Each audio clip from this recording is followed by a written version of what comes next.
Hello दोस्तों, स्वागत है आप सभी का महाराजा ऑडियो बुक्स चैनल पर। दोस्तों, मैं लेकर हाजिर हुआ हूँ शेर की जान खतरे में उपन्यास का द्वितीय एपिसोड। क्योंकि पहला एपिसोड मैं अपलोड कर चुका हूँ और उसी समय ऐसी मांग उठने लगी, ऐसे कमेंट्स मुझे आए कि पहले मुखिया को पूर्ण करूँ, इसलिए मैंने इसे छोड़ दिया था। लेकिन अब मुखिया के दो एपिसोड अपलोड करने के बाद मैं इसे भी कंटिन्यू कर रहा हूँ। बस आपको केवल इतनी दिक्कत होगी कि इसे कंटिन्यू करने के लिए इसके पहले एपिसोड को आपको लास्ट का थोड़ा सा पोर्शन सुनना पड़ेगा, तो आपको कहानी याद आ जाएगी। तो आइए शुरू करते हैं अनिल मोहन द्वारा लिखित धमाकेदार उपन्यास शेर की जान खतरे में का द्वितीय एपिसोड।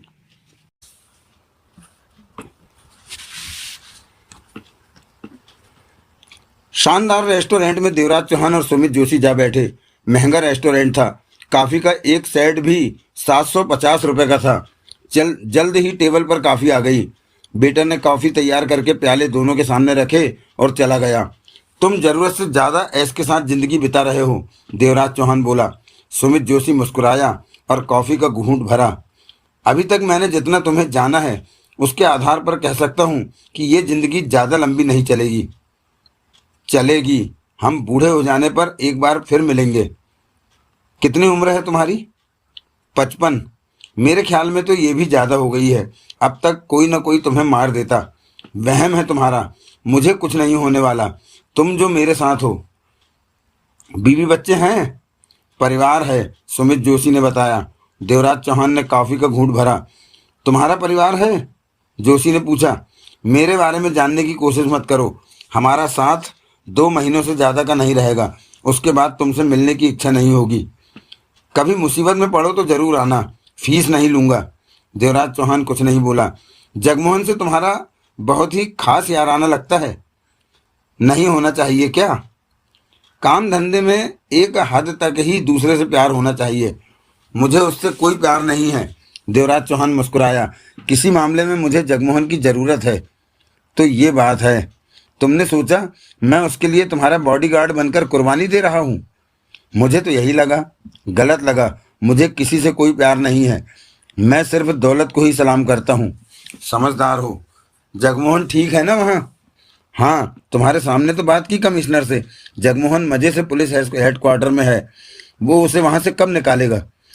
अभी कठिन है। पुलिस वाले जगमोहन को घेरे हुए हैं। बढ़िया मौका जब भी लगा कमिश्नर ये काम निपटा देगा।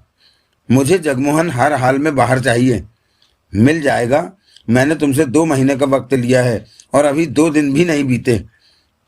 इसी तरह उनका वक्त बीतता रहा। दूसरी और फिर तीसरी बार काफ़ी आ गई। 2 घंटे बीत गए। तब दोपहर का 1:30 बज रहा था जब सुमित जोशी का फ़ोन बजा। हेलो, जोशी ने बात की। तुम्हारा काम हो गया। कमिश्नर भूरेलाल की आवाज़ कानों में पड़ी। पकड़ा गया मदन? नहीं, मारा गया। उसने पुलिस पार्टी का मुकाबला करने की कोशिश की। ठीक है, ये भी बुरा नहीं रहा। सुमित जोशी हंसा। उसका यही हाल होना चाहिए था। मेरा ख्याल है वो तुम्हारे लिए वहाँ था। किस्सा खत्म। कम से कम एक बार अपने मुंह से ये तो कह दो, उसके मरने से तुम्हारा भला हुआ? हाँ हुआ। तुमने ये बात किसी से कही तो नहीं कि मदन के बारे में मेरे से पता चला है? चिंता मत करो, कहूँगा भी नहीं। तुम बढ़िया हो। हमारे रिश्ते ऐसे ही बने रहेंगे।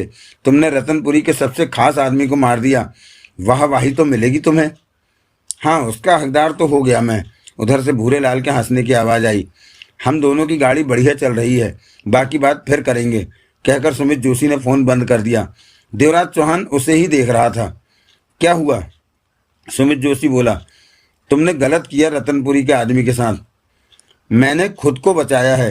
कानून ने उसके बेटे को फांसी की सज़ा दे दी तो मेरा क्या कसूर? तुम्हारा कसूर यह है कि तुमने रतनपुरी से वादा किया था कि उसके बेटे को बचा ले जाओगे। तुम्हारा कसूर यह है कि इस मामले की आड़ में तुमने उससे करोड़ों रुपया ले लिया। तुमने उसे बेटे के बचने की आस जगाई। ये सब वकीलों को करना ही पड़ता है। तुम्हें यह याद रखना चाहिए कि रतनपुरी अभी जिंदा है। उसका एक आदमी मारकर तुम शेर नहीं बन गए। वो तुम्हें छोड़ेगा नहीं। अब वो खुद आएगा या 10 आदमी भेजेगा, देवराज चौहान ने कहा। तुम्हारे होते हुए मुझे कोई चिंता नहीं। मुझे तो लगता है कि तुम मुझे भी ले डूबोगे। 2 महीने तो बहुत ज़्यादा हैं। अगले 5-7 दिनों में ही मुझे डुबो दोगे। तुम बहुत जल्दी दिल छोटा कर लेते हो। चलो उठो, मुझे ऑफिस जाना है। या वहाँ आराम से बैठकर जिम्मी और प्रभाकर के बारे में सोचना है। सुमित जोशी उठते हुए बोला, मैंने कुछ भी गलत नहीं किया। एक अपराधी के बारे में पुलिस को खबर दी थी, पुलिस ने उसे मार दिया। मैंने तो हत्या नहीं की उसकी। सैकड़ों लोगों ने वहां का नज़ारा देखा होगा। तब तुम सुधरने वालों में से नहीं हो। मुझे दोष न दो, तुम ही दोषी हो। तुमने रतनपुरी को धोखा दिया। क्या पता उसका आदमी तुमसे कोई बात करने आया हो और तुमने। रतनपुरी ने मदन को बात करने नहीं भेजा था।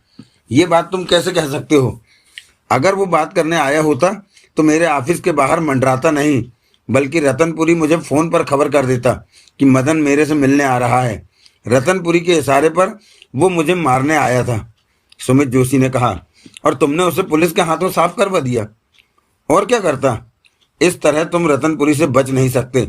वो तुम्हें रगड़ के ही रहेगा। सुमित जोशी ने लंबी सांस ली। बहुत बुरे कामों में फंसा हूं मैं।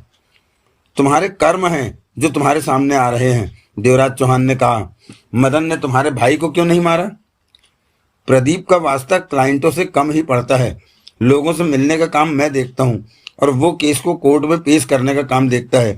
किसी क्लाइंट से सीधे सीधे उसका वास्ता कम ही पड़ता है। मतलब कि तुम जो करते हो उससे वो साफ बचा हुआ है। कुछ ऐसा ही समझो। हो सकता है कभी कोई तंग आकर तुम्हारे भाई को ही मार दे। तुम क्यों चिंता करते हो? देवराज चौहान ने सुमित जोशी को देखा। जोशी मुस्कुराकर बोला, तुम्हें इतनी चिंता नहीं करनी चाहिए कि मेरे भाई के साथ क्या होगा। तुम सिर्फ मेरी चिंता करो। मैं सलामत हूँ तो जगमोहन भी पुलिस के हाथों में सलामत है। मेरी सेहत जगमोहन की सेहत से जुड़ चुकी है। पता नहीं मैंने तुम्हारे पास आकर ठीक किया या गलत। देवराज चौहान बोला, ठीक किया। जगमोहन को सुमित जोशी का फ़ोन बजा। हेलो, उसने बात की। दूसरी तरफ प्रदीप जोशी था।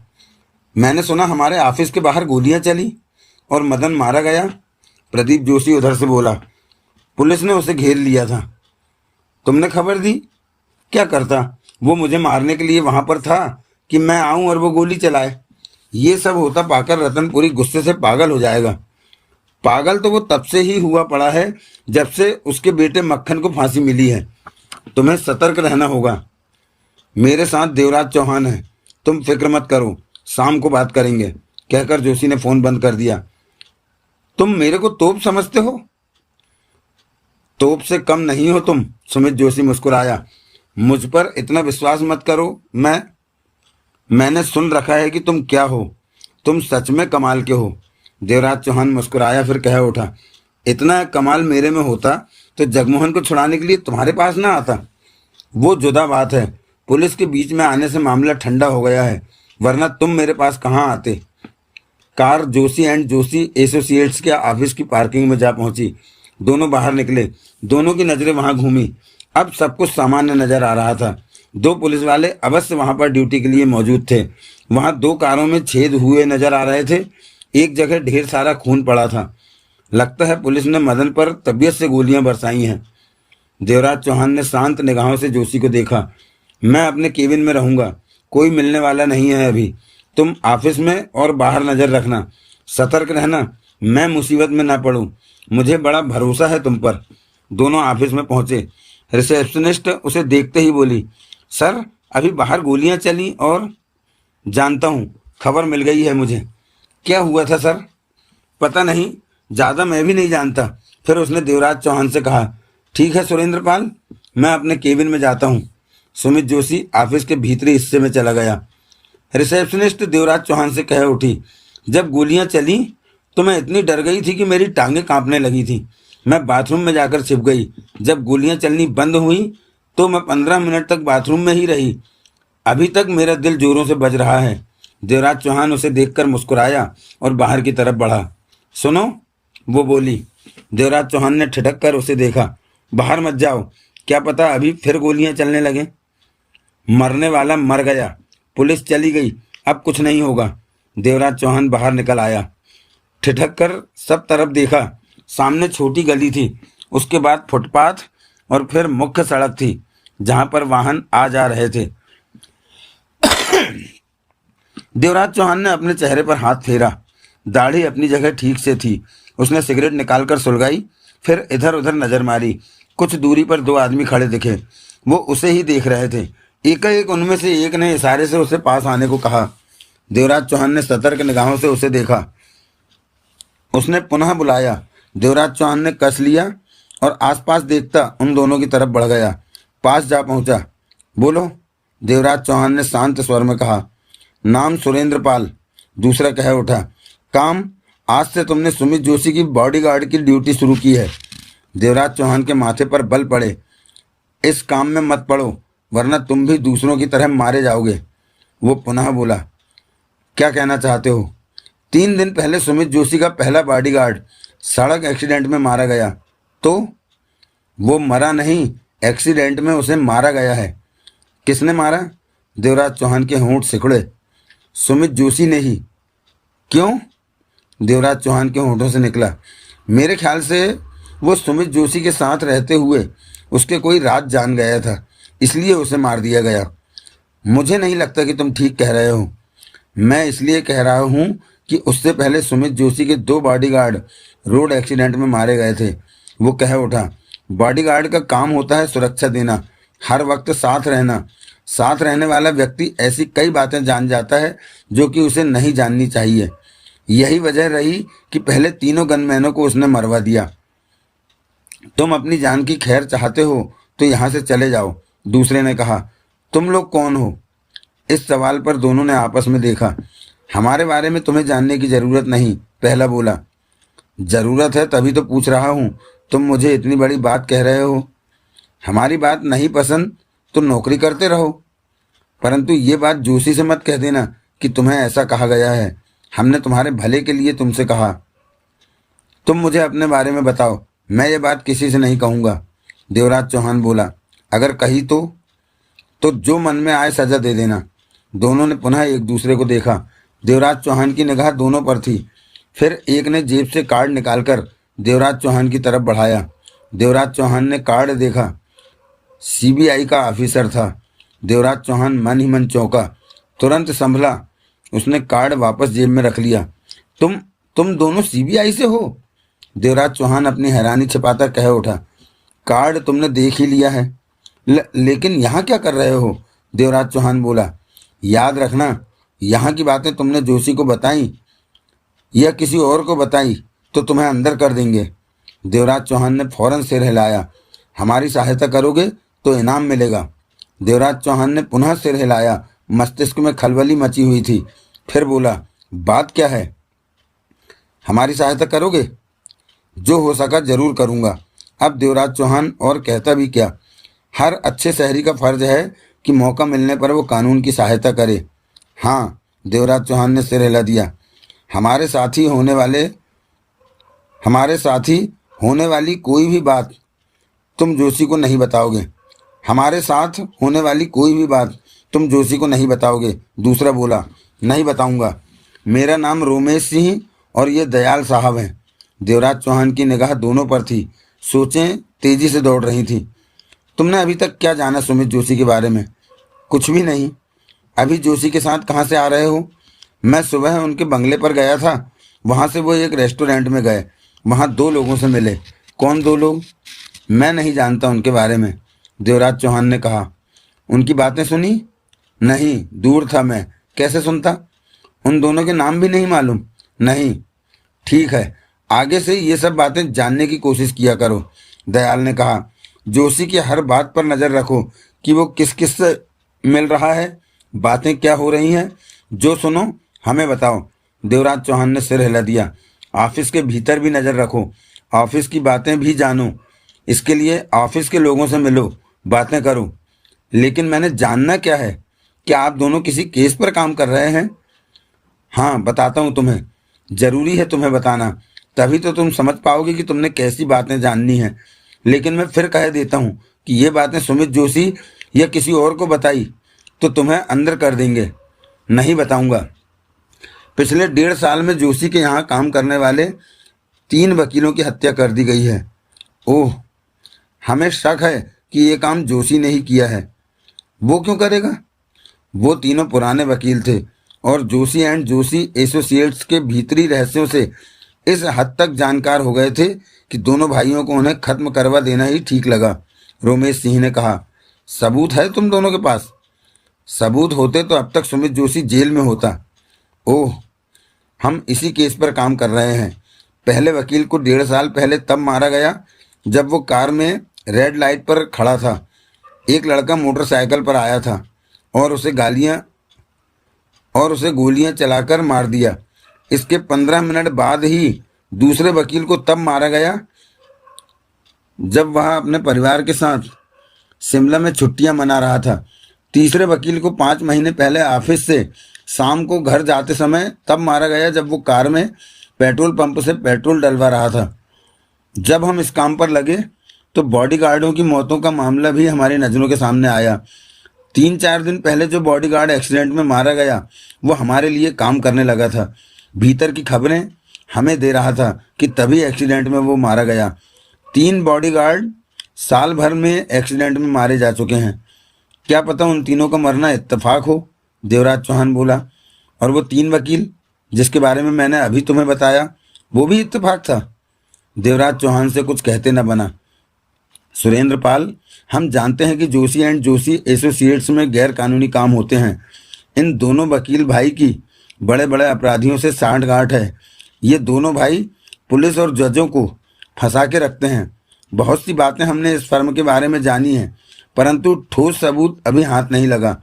हमें पूरा भरोसा है कि वो तीनों वकील इसलिए जोशी भाइयों ने मरवा दिए कि वो फर्म के भीतर की और जोशी भाइयों की बातों से बहुत ज़्यादा जानकार हो गए थे। शायद वो इन भाइयों को ब्लैकमेल कर सकते थे, इसी वजह से उन्हें रास्ते से हटा दिया गया। देवराज चौहान गंभीर दिखाई दे रहा था।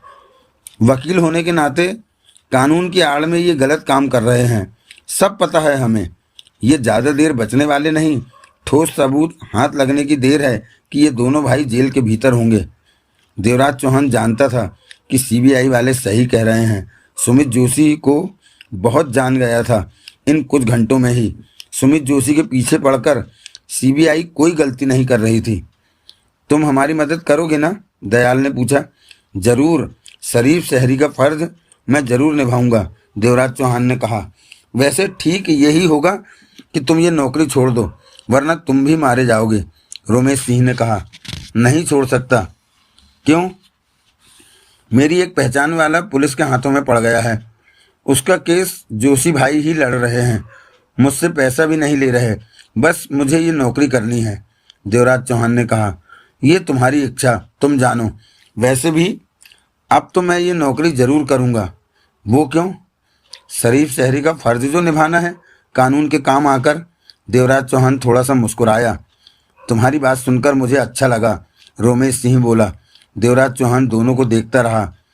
तुम, दयाल बोला, इस बात का ख्याल रखना कि सुमित जोशी किस किस से मिलता है। हमें पूरा विश्वास है कि सुमित कई बड़े अपराधियों से मिलता है और उन्हें कानूनी सलाह बेचता है। तुम लोग सुमित जोशी पर बराबर नज़र क्यों नहीं रखते? जितनी नज़र रख सकते हैं वो तो रख ही रहे हैं। पता चला है कि कुछ घंटे पहले यहाँ गोलियाँ चली, देवराज चौहान बोला। हाँ, रोमेश शर्मा बोला। मरने वाला पूना के गैंगस्टर रतनपुरी का खास आदमी था। 15 दिन पहले रतनपुरी के बेटे मक्खन को हाईकोर्ट ने मौत की सज़ा दी। उसका केस सुमित लड़ रहा था, परंतु उसे फांसी मिल गई। हमें पूरा भरोसा है कि रतनपुरी ने सुमित से खफा होकर उसकी हत्या करने के लिए अपना आदमी भेजा, परंतु पुलिस की नज़र उस पर पड़ गई और वो मारा गया। देवराज चौहान समझ गया कि सीबीआई के इन अफसरों को काफ़ी खबर है। ये यूं ही अंधेरे में तीर नहीं चला रहे। मैं जाता हूँ, ज़्यादा देर मेरा बाहर रहना ठीक नहीं, देवराज चौहान ने कहा। ये बातें किसी को बताना मत सुरेंद्र पाल। नहीं बताऊंगा। हमारा साथ दो, सरकार तुम्हें इनाम देगी। हमारे लिए खबरें इकट्ठी करो, दयाल ने कहा और 2 500 के नोट निकालकर जेब में ठूस दिए। रखो इसे, और भी देंगे। इसकी क्या ज़रूरत थी? खर्चे पानी की ज़रूरत तो सबको ही पड़ती है। मांग लिया करो हमसे। हमें सिर्फ भीतरी खबरें चाहिए जो हमारे काम की हों। देवराज चौहान वापस ऑफिस में आ गया। दौड़ रहा था देवराज चौहान का दिमाग। सुमित जोशी के पीछे नामी बदमाश ही नहीं, सीबीआई भी थी। ये तो पक्का था कि सुमित जोशी बचने वाला नहीं। प्रभाकर हो या जिम्मी या फिर रतनपुरी या फिर कोई और ही, कोई भी उसे कभी भी मार सकता था। आग से खेल रहा था सुमित जोशी। कम से कम वो सीबीआई के हाथ लगने वाला नहीं, उससे पहले ही कोई उसे मार देगा। क्या करे? सुमित जोशी को छोड़कर चला जाए? जगमोहन को पुलिस के हाथों से निकालने की खुद ही कोई कोशिश करे? उलझा हुआ था देवराज चौहान का मस्तिष्क। रिसेप्शनिस्ट उसे देखते ही बोली, चाय बन रही है सुरेंद्र पाल। देवराज चौहान ने उसे देखकर सिर हिलाया, बोला, जोशी साहब कहाँ हैं? भीतर अपने केबिन में। मैं जरा उन पर नज़र मार कर आता हूँ, जल्दी आना। चाय ठंडी हो गई तो दोबारा नहीं बनाऊंगी। कल तुम जब आए तो तभी क्यों न बताया कि बॉडीगार्ड की नौकरी के लिए आए हो? ये कहते तो तुम्हें कल ही चाय पिलाती। तुमने तो कहा कि किसी केस के सिलसिले में मिलने आए हो। देवराज चौहान मुस्कुराया। कितनी तनख्वाह सेट हुई है? रिसेप्शनिस्ट ने पूछा। जोशी साहब ने बताने को मना किया है। ऐसा भी क्या? रिसेप्शनिस्ट ने गहरी सांस ली। मैं अपनी तनख्वाह बढ़ाने के लिए बात करने वाली हूँ। देवराज चौहान ऑफिस के भीतरी हिस्से में सुमित जोशी के केबिन में पहुंचा। सुमित जोशी एक तरफ मौजूद सेटी पर पसरा पड़ा था। आहट पाते ही उसने आंखें खोली। तुम? वो बोला। मैंने सोचा कोई मुझे मारने आ गया है। मुझे हैरानी है कि तुम रात को नींद कैसे लेते होगे। सच बात तो यह है कि नींद आती ही नहीं, दिमाग को चैन नहीं मिलता। देवराज चौहान के होंठों पर मुस्कान आ ठहरी। उसे देखता रहा। क्या देख रहे हो? सोच रहा हूं कि तुमने अपनी नन्ही सी जान को कैसी कैसी मुसीबतों में डाल रखा है। ठीक सोचते हो। मैं खुद ऐसी जिंदगी से परेशान हो गया हूँ। बहुत पैसा कमा लिया है तुमने, आराम से कहीं बैठकर उस पैसे को खाते क्यों नहीं? ऐसा नहीं कर सकता। ये वकीलगिरी मेरी जान नहीं छोड़ती। तुम्हारा कुछ नहीं हो सकता। मैं सोच रहा था प्रभाकर और जिम्मी के बारे में। आगे का मामला कैसा भी हो, वो मुझे छोड़ने वाले नहीं। उनसे बच भी गए तो रतनपुरी नहीं छोड़ेगा।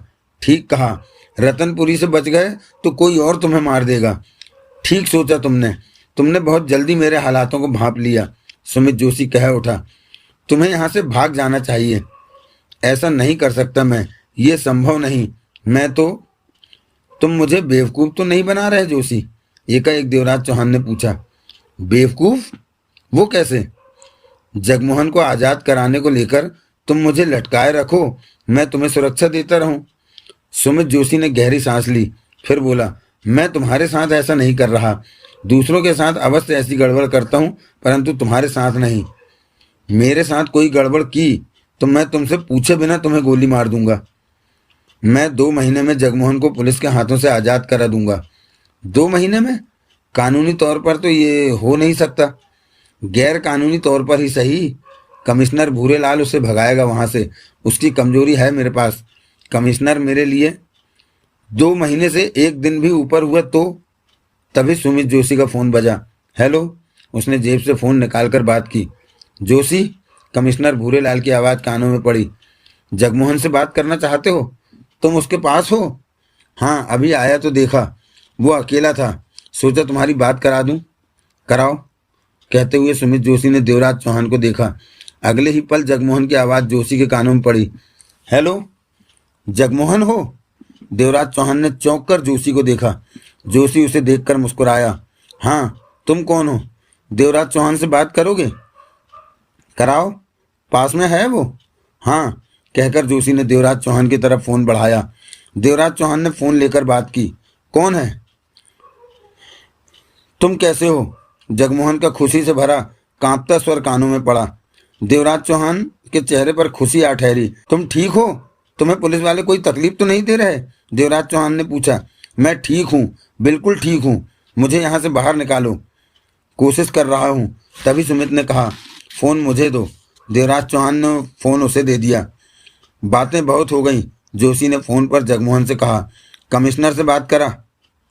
अगले ही पल भूरेलाल की आवाज़ कानों में पड़ी। बोल, इसे बाहर नहीं निकाल सकता तू? सुमित जोशी ने कहा। बताया तो इन दिनों सख्ती है। कोई मौका देख, मौका मिलते ही निकाल दूंगा। मेरे पे तेरा एहसान होगा। जगमोहन को बाहर निकाल, जो सेवा कहेगा कर दूंगा। कोशिश करूंगा। इसके साथ ही फ़ोन बंद कर दिया उधर से भूरेलाल ने। देवराज चौहान के चेहरे पर चैन के भाव थे। फोन बंद करके जेब में रखता। सुमित जोशी बोला। जगमोहन से बात करके तेरे को अच्छा लगा? बहुत।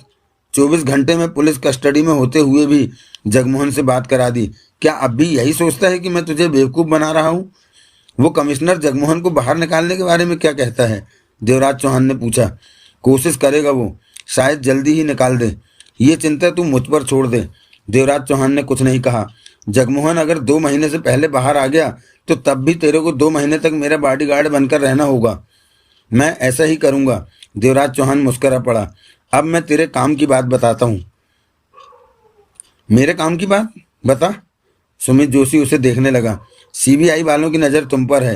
1.5 साल में तुम्हारे यहाँ काम करने वाले 3 वकीलों की हत्या हो गई। सीबीआई को शक है कि वो तीनों हत्याएं तूने ही कराई थी। देवराज चौहान ने कहा। सीबीआई मेरे खिलाफ इन्वेस्टिगेशन कर रही है? सुमित जोशी चौंका। 3 बॉडीगार्ड तेरे एक्सीडेंट में मारे गए। सीबीआई को विश्वास है कि अपने वकीलों और बॉडीगार्डों की तूने ही हत्या करवाई है। वो पूरे विश्वास के साथ तेरे पीछे हैं। तेरे को मिले वो? हाँ, कुछ देर पहले ही 2 सीबीआई वाले रोमेश सिंह और दयाल मुझसे मिले। वो बाहर ही हैं। तेरे से क्यों मिले? ताकि मैं तुम्हारी खबरें उन्हें दूं कि तुम किससे मिलते हो, क्या बातें करते हो, कौन तुम्हारे पास आता है, किसके फ़ोन आते हैं तुम्हारे पास। उन्हें भरोसा है कि तुम वकालत की आड़ में गलत काम करने में लगे हुए हो। ये साली नई मुसीबत आ गई। फिर तुमने क्या कहा? मैंने कहा कि मैं उन्हें खबर दूंगा। इनकार नहीं कर सकता था। सुमित जोशी चिंता भरी नज़रों से देवराज चौहान को देखने लगा। तुमने बड़ी बड़ी मुसीबतें पाल रखी हैं, देवराज चौहान ने कहा। मालूम है। अपने वकीलों की हत्या तुमने कराई? हाँ, वो मुझे ब्लैकमेल करने की कोशिश कर रहे थे। मेरी कई बातें वो जान गए थे, जो जानने के बाद उन्हें चुप रहना चाहिए था, लेकिन वो मुझे ब्लैकमेल करने की चेष्टा में थे। एक ने तो ये भी कह दिया कि अगर उसकी मांग नहीं मानी गई तो वो पुलिस के पास चला जाएगा। मैंने जो किया मजबूरी में किया। और बॉडीगार्ड, वो भी मेरे बारे में जानने लगे थे। हर वक्त मेरे साथ रहेंगे तो जानेंगे ही। तुमने 6 हत्याओं की बात कबूली है अभी। देवराज चौहान बोला। ये संख्या ज़्यादा भी होगी। क्यों अपना सिर खपा रहे हो? सुमित जोशी ने बेचैनी से कहा। देवराज चौहान मुस्कुराकर कह उठा। तुम तो सच में पहुंचे हुए हो। हर समय चोर हत्यारों से वास्ता पड़ता रहा। मैं भी उन जैसा कब बन गया पता ही नहीं चला। तुम्हें किसी ने कहा नहीं कि तुम उन जैसा बनो। तुमने अपनी मर्जी से राह चुनी। प्रभाकर के 25 करोड़ तुमने खा लिए, फीस अलग ली। रतनपुरी के 4.5 करोड़ तुमने फीस के रूप में पाए और उसके बेटे मक्खन को फांसी हो गई। तुमने उसके लिए कुछ नहीं किया। ऐसे न जाने कितने काम तुमने किए होंगे। सीबीआई को मेरे खिलाफ कोई सबूत नहीं मिलेगा। मुझे ऐसा ही लगता है। तुम्हें क्यों लगता है? उससे पहले ही तुम्हें कोई और मार देगा। तुम हो मुझे बचाने वाले। वहम में मत रहना। मैं भी इंसान हूँ। कभी कभी तो मुझे अपनी जान बचानी भारी पड़ जाती है। देवराज चौहान बोला। लेकिन मुझे तुम पर विश्वास है। वो तुम्हारी इच्छा। तुम मुझे ज़रूर बचाओगे, क्योंकि मैं सलामत रहा तो जगमोहन को पुलिस के हाथों से बचा लूँगा। परंतु मैं गारंटी नहीं देता कि वक्त आने पर तुम्हें बचा ही लूँगा। तुम जरूर बचाओगे, सुमित जोशी ने विश्वास भरे स्वर में कहा। देवराज चौहान उसे देखता मुस्कुरा पड़ा। मुस्कुराए क्यों? 1-2 बार मैंने तुम्हें बचा भी लिया तो कोई फायदा नहीं होगा। देर सवेर में अवश्य तुम्हें कोई मार देगा। वो बात की बात है। तुम्हारे होते हुए कोई मुझ पर हमला करे तो तुम मुझे बचा के रखना। कोई सामने आकर गन का मुंह खोल देगा तो मैं क्या करूँगा? तब तो मैं भी मर जाऊँगा। ये जंगल नहीं है जहाँ कोई भरी सड़क पर गन लेकर खड़ा हो जाएगा। रिवाल्वर से ही कोई मुझे मारेगा। देवराज चौहान चुप रहा। सीबीआई के बारे में बताकर तुमने मुझे और भी चिंता में डाल दिया है, सुमित जोशी कह उठा। तुम्हें सीबीआई की क्या परवाह? देवराज चौहान मुस्कुराया। तुम तो बहुत हिम्मत वाले हो। सही कहते हो, मैं सच में हिम्मत वाला हूँ। सुमित जोशी हंसा। अपनी जान को कितने पंगे डाल रखे हैं। पता नहीं कब किधर से गोली आकर मुझे लग जाए और तुम मुझे हिम्मत वाला कह रहे हो। तुम्हें अपने आसपास 5-6 बॉडीगार्ड रखने चाहिए। इससे शायद तुम वक्त आने पर बच सको। मैं सीबीआई के बारे में सोच रहा हूँ। परसों मुझे प्रभाकर को जेल से बाहर लाना है। देवराज चौहान की निगाह इस महान वकील पर थी। सीबीआई वाले मुझ पर नज़र रखे हैं। देवराज चौहान ने सहमति से सिर हिलाया। फिर मैं प्रभाकर को कैसे बाहर ला पाऊंगा? सीबीआई सब देख रही होगी। वो हर वक्त तुम पर निगाह नहीं रखते। क्या पता तब नज़र रख रहे हो जब मैं प्रभाकर के साथ जेल से बाहर आ रहा हूँ। कुछ भी हो सकता है। सीबीआई वालों को अपने पीछे से हटाना होगा, तभी काम हो पाएगा। ये मुमकिन नहीं। वो क्यों पीछे हटेंगे? वो तुम उन्हें हटाओगे देवराज चौहान? मैं? हाँ, तुम्हारी उनसे बात हो चुकी है। वो तुमसे मेरे बारे में गर्मा गर्म खबर चाहते हैं, सुमित जोशी बोला। देवराज चौहान के होंठ सिकुड़े। समझ गए? सुमित जोशी गंभीर स्वर में बोला। हम कोई गर्म खबर तैयार कर लेंगे जो तुम सीबीआई को दोगे। ऐसी खबर कि सीबीआई का ध्यान कुछ देर के लिए मुझ पर से हट जाए और मैं प्रभाकर को जेल से बाहर ला सकूं। मैंने गलत खबर दी तो बाद में वो मुझे छोड़ेंगे नहीं, देवराज चौहान बोला। वो गलत खबर नहीं होगी, समझा करो। तुम्हारे पास कोई खबर है, तुमने वो खबर आगे दे दी। अब किसी के प्लान में कोई बदलाव हो जाता है तो इसमें खबरी का क्या कसूर? बहुत घिसे हुए हो तुम। भूल रहे हो तुम कि मैं क्रिमिनल लॉयर हूँ, मुंबई का माना हुआ वकील। मुझे तो तुम क्रिमिनल लग रहे हो जो हर कदम पर कानून को तोड़ता फिर रहा है। मजाक मत करो। क्या बताऊं सीबीआई वालों को? बता दूंगा, अभी हमारे पास वक्त है। कल शाम तक उन्हें खबर बता सकते हो। तुमने उनका फ़ोन नंबर लिया? नहीं। ले लेना, फ़ोन होगा तो उनसे बात करने में आसानी होगी। देवराज चौहान सुमित जोशी के केबिन से बाहर निकला और रिसेप्शन पर जा पहुंचा।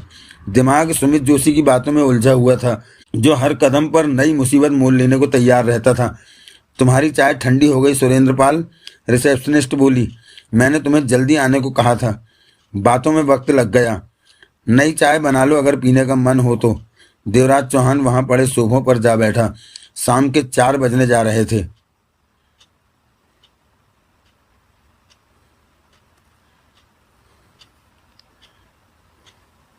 कोर्ट से प्रदीप जोशी ऑफिस पहुंचा।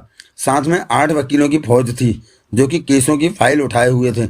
उनके आते ही ऑफिस में चहल पहल हो गई, बातें और शोर उठने लगा। तब देवराज चौहान सुमित जोशी के केबिन में सेटी पर बैठा था जब प्रदीप जोशी भीतर आया। सुमित जोशी सोचों में डूबा टेबल के पीछे कुर्सी पर बैठा था। मदन मारा गया सुमित, प्रदीप जोशी बैठता हुआ कह उठा, लेकिन खतरा अभी टला नहीं है। वो खतरा तो बाद में आएगा, पहले जिम्मी की बात तो सुन ले, सुमित जोशी कह उठा। कमीना मेरे को बकरा बनाने के फेर में है। उसने प्लान बताया है कि कैसे प्रभाकर को जेल से निकालना है। तुम निकालोगे? प्रदीप जोशी चौंका। हाँ, वो ये कैसे हो सकता है कि तुम? हो सकता है, उसने सारा प्लान बना रखा है। जेल के कई पुलिस वालों को नोट देकर पटा लिया है। जिस ढंग से वो बता रहा था, अगर सब कुछ वैसा ही है तो काम कठिन नहीं है, लेकिन इस तरह तो तुम भी फंस सकते हो। हाँ, लेकिन मुझे ये काम करना पड़ेगा। उसने रिवाल्वर मेरे सिर से लगा दी, बोला कि मैं हाँ कहूँ नहीं तो मुझे गोली मार देगा। हमने उसका 25 करोड़ खाया है, वसूल तो करेगा ही, सुमित जोशी ने बेचैनी से कहा। वसूल करके बाद में भूल जाएगा? प्रभाकर भूलने वाला नहीं है, जिम्मी तो जरा भी नहीं भूलेगा। प्रभाकर के दोनों खतरनाक भाई, वो बांटू और गोवर्धन, वो ही। हम इन चारों से नहीं टकरा सकते। जिम्मी अकेला था या बांटू गोवर्धन भी साथ थे? अकेला था। तूने क्या सोचा? जिम्मी की बात माननी पड़ेगी वरना वो मुझे मार देगा। पागल है साला। प्रदीप जोशी ने गर्दन घुमाकर देवराज चौहान को देखा। देवराज चौहान उसे अपनी तरफ देखता पाकर मुस्कुराया। प्रदीप जोशी पुनः सुमित को देखने लगा। क्या प्लान बताया जिम्मी ने? सुमित जोशी ने बताया। सुनने के बाद प्रदीप ने कहा, सुनने पर तो ये काम कठिन नहीं लगता। एक और नई बात सुन ले, सुमित जोशी बोला। क्या? सीबीआई वाले हमारे पीछे हैं। उन्हें लगता है कि हमारे यहाँ 3 वकीलों की जो हत्या हुई वो हमने कराई है। नहीं, प्रदीप जोशी के होठों से निकला। तीनों बॉडीगार्ड के मरने का शक भी वे हम पर कर रहे हैं। कौन कहता है? सीबीआई वाले देवराज चौहान से मिले, वो इसे तैयार कर रहे हैं कि भीतर की खबरें उन्हें दे। प्रदीप जोशी ने घबराकर देवराज चौहान को देखा। देवराज चौहान मुस्कुराया। इसने बताया तेरे को? हाँ, वो बाहर रहकर हम पर नजर रख रहे हैं। हे भगवान, ये क्या हो रहा है? प्रदीप जोशी ने माथा पकड़ लिया। जो किया है वो सामने आ रहा है, देवराज चौहान ने कहा। कब से हैं सीबीआई वाले हमारी ताक में? मुझे क्या पता, देवराज चौहान ने कहा। तुमने उन्हें कुछ बताया तो नहीं? मैं क्यों बताऊंगा?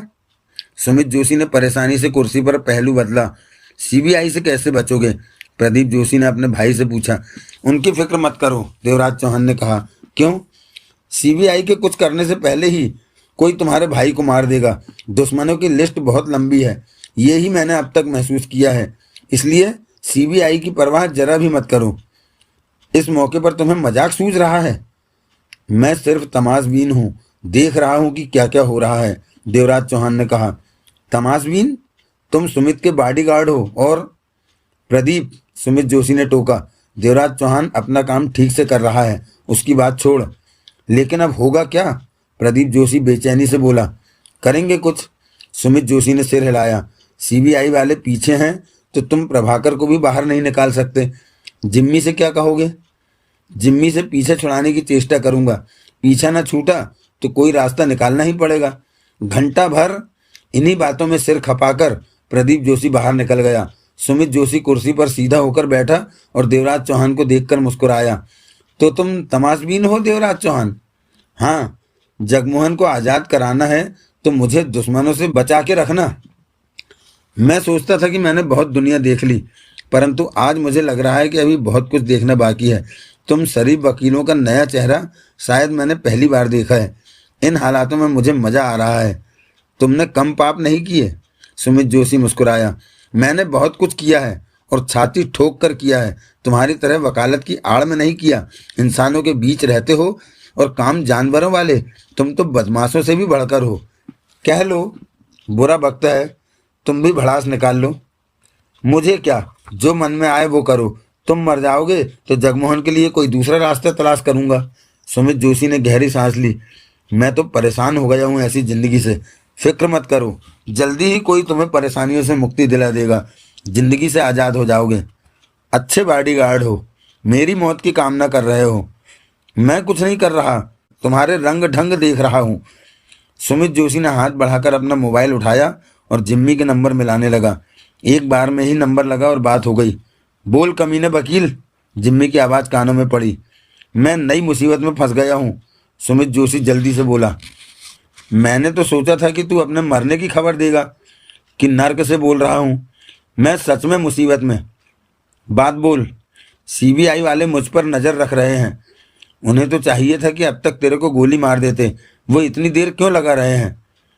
प्लीज़ जिम्मी, मैं क्या करूं अगर सीबीआई वाले तेरे पीछे हैं तो? वो मुझ पर लगातार नज़र रख रहे हैं। ऐसे में मैं प्रभाकर को जेल से बाहर कैसे लाऊंगा? तू लाएगा, ऐसा मत कह, सुमित जोशी मरे स्वर में बोला। जेल से बाहर निकलते ही वो मुझे और प्रभाकर को पकड़ लेंगे। उन्हें सपना आएगा कि तू जेल से पापा के साथ बाहर आया है। वो तो वकीलों के कपड़ों में होंगे, चेहरे पर दाढ़ी मूछ होगी। समझा कर जिम्मी, वो अपने आदमी भेजूं? वो तेरे शरीर में गोलियां उतार देंगे और सीबीआई वाले भी घर जाकर चैन की नींद सोएंगे। प्लीज़ जिम्मी, मैं इस काम में किसी दूसरे वकील को भेजता हूँ आदमी। नहीं, सुमित जोशी तेज स्वर में बोला। मैं कर दूंगा ये काम। उल्लू का पट्ठा, उधर से जिमी ने कड़वे स्वर में कहा। सुमित जोशी ने फोन बंद करके टेबल पर रखा। देवराज चौहान शांत निगाहों से उसे देख रहा था। खाना पीना सब हराम कर रखा है कुत्तों ने, सुमित जोशी बड़बड़ाया। चाय बनवा लाऊं? देवराज चौहान मीठे स्वर में कह उठा। नहीं, सुमित जोशी ने उसे देखा। तुम उन सीबीआई वालों के फ़ोन नंबर ले लो। उन्हें खबर देकर परसों सुबह अपने पीछे से हटाना होगा, तभी मैं प्रभाकर को जेल से बाहर ला सकूंगा। देवराज चौहान उठा और बाहर निकल गया।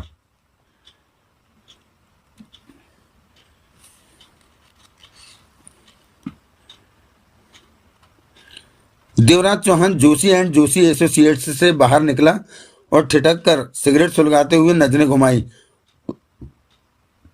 और काफी दूरी पर उसे कार में बैठा रोमेश सिंह दिखा तो वो उसकी तरफ बढ़ गया। चाल में लापरवाही थी।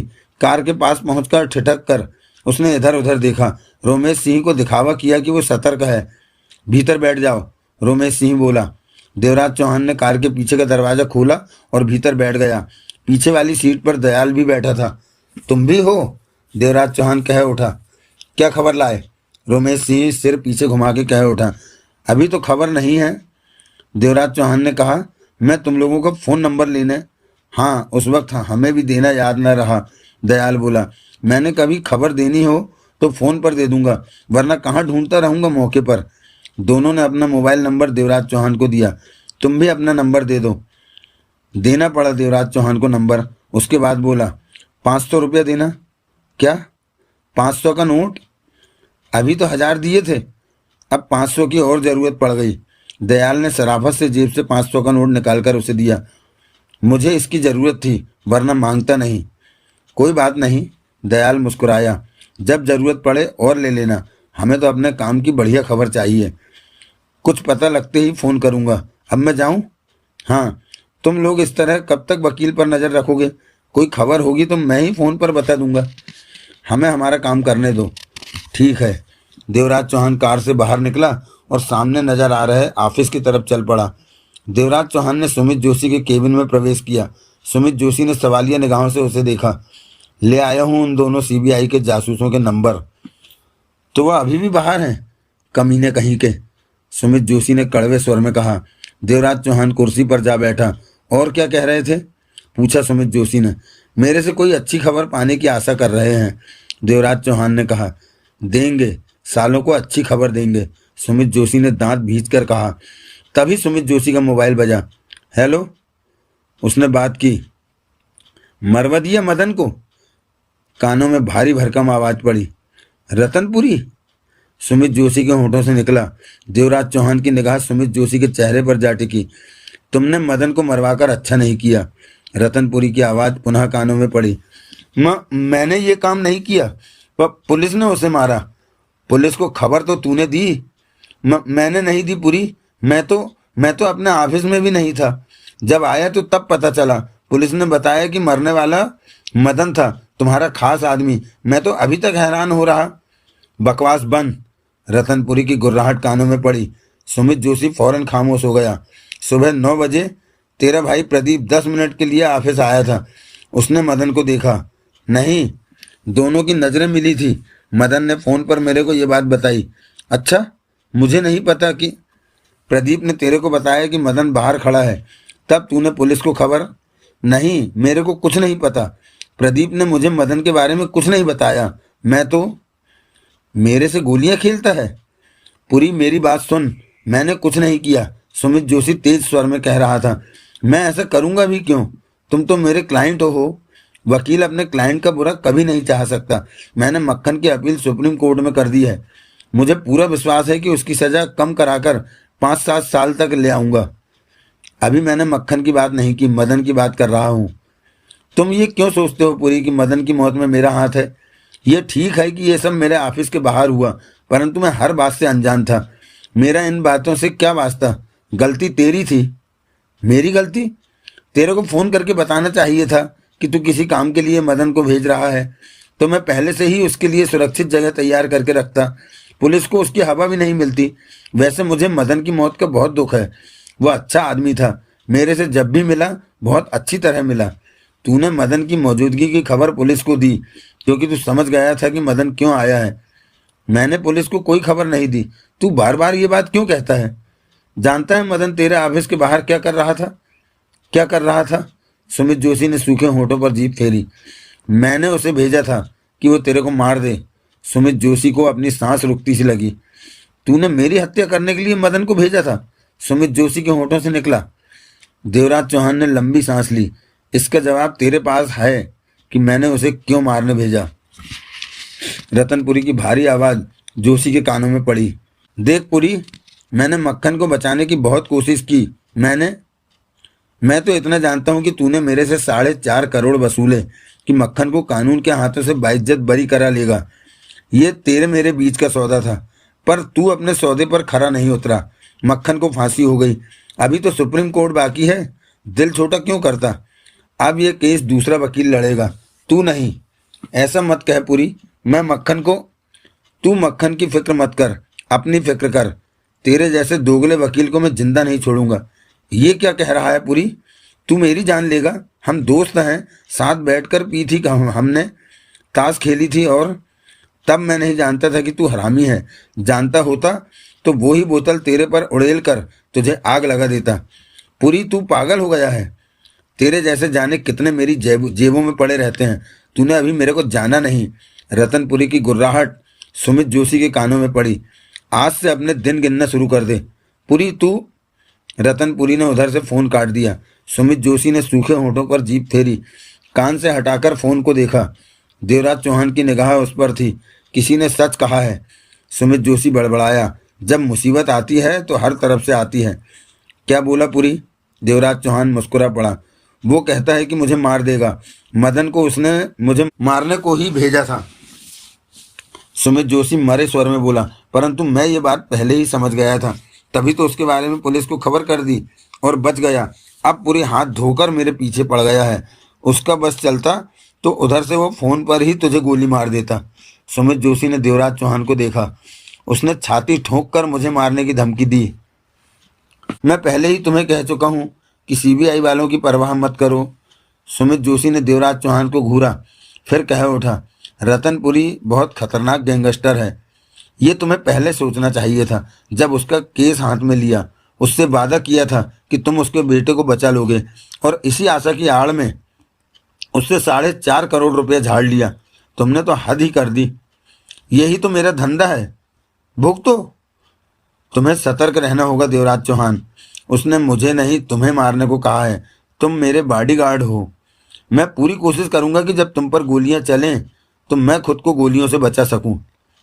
मैं मर गया तो जगमोहन, सुमित जोशी ने कहना चाहा। जगमोहन के लिए तब मैं कोई और रास्ता देखूंगा। देवराज चौहान मुस्कुराया। वो रास्ता अब ही क्यों नहीं देख लेते? सुमित जोशी ने तीखे स्वर में कहा। अभी तुम जिंदा हो और मुझे थोड़ी सी आशा है कि तुम शायद जगमोहन को बाहर ले आओगे। सुमित जोशी ने गहरी सांस ली। मैं फंसा पड़ा हूं। तुम्हारी जगह मैं होता तो इन हालातों में तो अब तक खिसक गया होता कहीं। मैं भागूंगा नहीं, डरपोक नहीं हूं मैं। वो तो मैं देख ही रहा हूं। दिमाग खराब हो गया है मेरा तो। सुमित जोशी ने होठ भींच कर कहा। ऐसे फोन पहले भी आते होंगे धमकी भरे? हाँ, परंतु 1-2 बार के अलावा ज्यादा कुछ नहीं हुआ। सुमित जोशी गंभीर था। और उस 1-2 बार में तुम बच गए, किस्मत वाले निकले। लेकिन इस बार रतनपुरी जैसा गैंगस्टर सामने है। रतनपुरी ना भी हो तब भी तुम अपना बचाव नहीं कर सकते। क्या मतलब? जब कोई किसी की हत्या करने के लिए पीछे पड़ जाता है तो उसे ज्यादा देर नहीं रोका जा सकता। हत्या करने वाले के लिए 50 मौके होते हैं। बहुत वक्त होता है उसके पास। वो अपना शिकार कर ही लेता है। उससे बचने का एक ही उपाय है कि उसे ढूंढकर खत्म कर दो। इस मामले में सबसे सुरक्षित सिर्फ यही रास्ता है। ओह, तुम रतनपुरी को खत्म कर सकते हो देवराज चौहान? मैं ऐसा नहीं करूंगा। देवराज चौहान ने इनकार में सिर हिलाया। क्यों? तुम्हारे मामले में भीतर तक दखल देने की मैं जरूरत नहीं समझता। तुमने मुझे बचाना है देवराज चौहान। तुम मेरे बॉडीगार्ड। कोई तुम्हारे पास पहुंचेगा तो उसे रोकने की चेष्टा करूंगा, परंतु तुम्हारे लिए किसी की जान लेने उसके घर तक नहीं जाऊंगा। ये मेरे उसूल के खिलाफ है। बॉडीगार्ड का काम तुम्हें सुरक्षा देना है। सुमित जोशी देवराज चौहान को देखने लगा, फिर सिर हिलाकर बोला, कैसे अजीब हो तुम। मुझे पूंछ हिलाने वाला कुत्ता मत समझ लेना। देवराज चौहान ने कहा, यह मत भूलो कि मैं कौन हूं। मुझे हमेशा याद रहता है कि तुम कौन हो। सुमित जोशी ने मुस्कुराने की चेष्टा की। देवराज चौहान ने सिगरेट सुलगाई, कस लिया, बोला, अब तुम क्या करोगे? मेरे ख्याल में रतनपुरी का गुस्सा ठंडा हो जाएगा। वो ऐसा नहीं होगा। देवराज चौहान मुस्कुराया। वो तुम्हें मार के रहेगा। तुम मुझसे उल्टी बातें मत किया करो। तुम्हारी जगह मैं होता तो 1-2 महीने के लिए अंडरग्राउंड हो जाता। मैंने पहले ही कहा है कि मैं डरपोक नहीं हूँ। सच में? देवराज चौहान मुस्कुरा पड़ा। तुम्हारी बहादुरी के तो बाजारों में पोस्टर बिक रहे हैं। तभी प्रदीप जोशी ने भीतर प्रवेश किया और सुमित के चेहरे के भावों को देखकर बोला, क्या बात है? रतनपुरी का फोन आया है। सुमित जोशी खार खाए स्वर में कह उठा। उसने मुझे धमकी दी है मारने की। वो कहता है कि मैंने मदन के बारे में पुलिस को खबर दी। उसके बेटे के अंजाम का भी मैं जिम्मेवार हूँ। ये तो भारी खतरे वाली बात हो गई। प्रदीप जोशी चिंतित स्वर में बोला, तुम्हें कहीं छिप जाना चाहिए। उससे क्या होगा? मैं छिप गया तो वो गुस्से में तुम्हें मार देगा। सुमित जोशी ने दांत भींचकर कहा, तो तुमने क्या सोचा? कुछ नहीं सोचा। सवाल जवाब करके मुझे परेशान मत कर। मैं घर जा रहा हूँ। प्रदीप जोशी ने चिंतित नजरों से उसे देखा। तो यहाँ क्यों खड़ा है? जा। सुमित खींच कर कह उठा। प्रदीप जोशी बाहर निकल गया। देवराज चौहान ने मुस्कुराकर सुमित जोशी को देखा। चल। एकाएक सुमित जोशी उठते हुए बोला, यहाँ से चलें। देवराज चौहान उठ खड़ा हुआ। दोनों बाहर निकले। सुमित जोशी रिसेप्शनिस्ट से बोला, प्रदीप के जाने के बाद ऑफिस बंद करवा देना। अब मैं नहीं आऊँगा। जी सर। वो जल्दी में बोली, सर मैं आपसे कोई बात करना चाहती थी। क्या? सुमित जोशी ने उसे देखा। सर वो तनख्वाह के बारे में बात करना चाहती थी। महंगाई बहुत हो गई है, थोड़ी सी बढ़ा दीजिए, वो जल्दी से बोली। तुम दूसरी नौकरी ढूंढ लो, मुझे लगता है ये ऑफिस जल्दी ही बंद हो जाएगा। नहीं सर, ऑफिस बंद मत कीजिए, मैं इसी तनख्वाह पर काम करूंगी। सुमित जोशी बाहर की तरफ बढ़ गया। ये ठीक कहता है, देवराज चौहान ने रिसेप्शनिस्ट से कहा। यह ऑफिस कभी भी बंद हो सकता है, लेकिन क्यों? इन वकील भाइयों के काम ही ऐसे हैं, कोई भी इन्हें मार सकता है, कहकर देवराज चौहान भी बाहर की तरफ बढ़ गया। बाहर निकला तो सुमित जोशी को पार्किंग में खड़ी कार में बैठते देखा। देवराज चौहान भी पास पहुंचा और कार में जोशी के पास साथ बैठकर दरवाजा बंद कर लिया। ड्राइवर ने कार आगे बढ़ा दी। सनलाइट कॉलोनी चलना है, सुमित जोशी ने ड्राइवर से कहा। वहीं पर? जी सर, ड्राइवर ने कहा। सुमित जोशी देवराज चौहान को देखकर कह उठा, यहाँ अपनी जान पर बनी है और वो तनख्वाह बढ़ाने को कह रही है। तुम्हें अपनी बातों की चिंता है और उसे अपनी बातों की। उसे क्या पता तुमने क्या गुल खिला रखे हैं। सुमित जोशी ने बुरा सा मुंह बनाया। अब तुम जा कहाँ रहे हो? देवराज चौहान ने पूछा। मौज मस्ती करने, ये सब तो चलता ही रहेगा। उसने गहरी सांस ली। मौज मस्ती? देवराज चौहान ने उसे देखा। कोई है उसके पास कभी कभार जाता हूँ। औरत? हाँ। तुम तो शादीशुदा हो। औरत तो तुम्हारे घर में है, फिर बाहर क्यों? बाहर की औरत चेंज के लिए होती है, उसके साथ कुछ देर खाना पीना हो जाता है। ये चेंज तो तुम घर की औरत के साथ भी कर सकते हो, उसके साथ खा पी लो। देवराज चौहान ने कहा। खाने पीने का मतलब है विस्की पीना। ये काम तो घर की औरत भी कर लेगी अगर तुम चाहो। ये काम घर पर नहीं हो सकता। क्यों? अरे भाई, घर की औरत को घर के ही ढेरों काम होते हैं। उसके पास बैठो तो उसकी ही सुनते रहो। वो तुम्हारी औरत है, तुम्हें उसकी सुननी चाहिए। चेंज के लिए मैं कभी कभी बाहर वाली के पास जाता हूँ, वो मन करे तो नाचती भी है कभी कभी।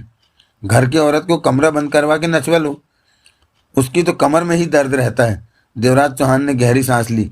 थोड़ी मौज मस्ती की खातिर ये सब करना पड़ता है। सुमित जोशी मुस्कुराया। तुम्हें इस वक्त अपनी जान की चिंता करनी चाहिए। प्रभाकर, रतनपुरी तुम्हें कभी भी मार सकते हैं। उस चिंता को भुलाने के लिए ही तो मौज मस्ती करता हूँ खूब। कब से रखी हुई है ये औरत? 2 साल पहले ये मेरे पास आई थी केस के सिलसिले में। उसने अपने पति की हत्या कर दी थी। क्या कहने, उसका पति शराब पीकर उसे मारा करता था, इसलिए उसने उसे मार दिया। तुम्हारा मतलब कि उसने ठीक किया? मुझे क्या, ठीक गलत देखना अदालत का काम है। फिर तुमने क्या किया? वो ठीक ठाक औरत है, 30-32 की। उसके पास पैसे नहीं थे मेरी फीस देने के, परंतु वो खुद को हाजिर करने को तैयार थी। इस तरह वो अभी तक फीस देती आ रही है।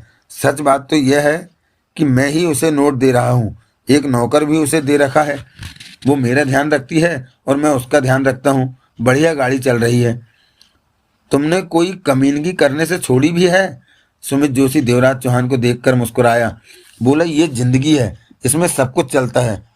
सब कुछ में किसी के द्वारा तुम्हें गोली मारना भी आता है, देवराज चौहान ने कहा। हाँ, लेकिन अभी तक मैं बचा हुआ हूँ और मुझे पूरा भरोसा है कि मैं बचा रहूँगा। मैं नहीं समझता कि तुम ज़्यादा देर बचे रहोगे।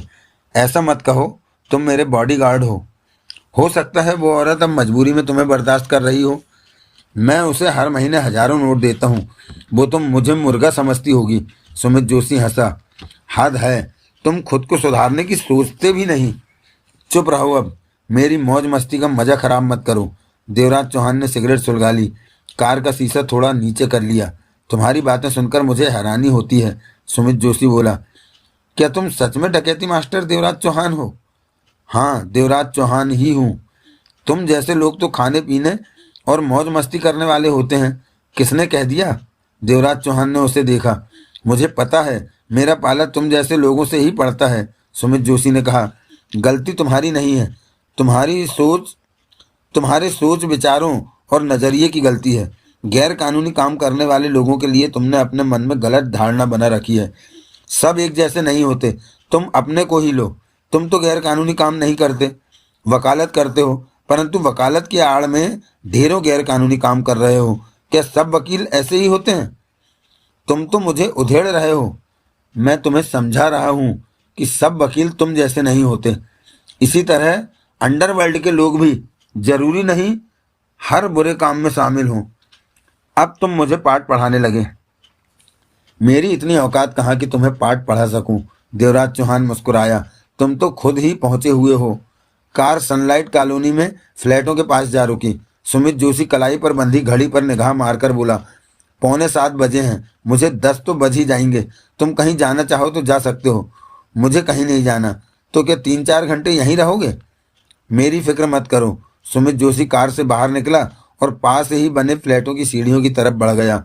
देवराज चौहान ने कार में बैठे हर तरफ नजरें घुमाई। पीछे 20 कदमों की दूरी पर उसने एक मोटरसाइकिल रुकती देखी।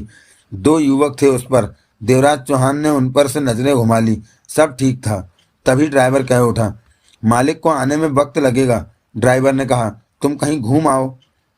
कब से हो तुम अपने मालिक के साथ? 4 साल हो गए। खूब वफादारी निभा रहे हो, तभी नौकरी बनी हुई है। क्या मतलब? मतलब समझना जरूरी है क्या?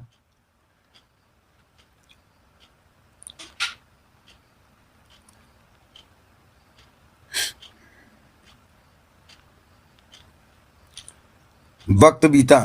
शाम के 8 बज रहे थे, परंतु वो दोनों मोटरसाइकिल सवार युवक अब भी वहीं थे। ये देखकर आंखें सिकुड़ गईं देवराज चौहान की। 1 घंटे से ऊपर का वक्त हो गया था उन्हें।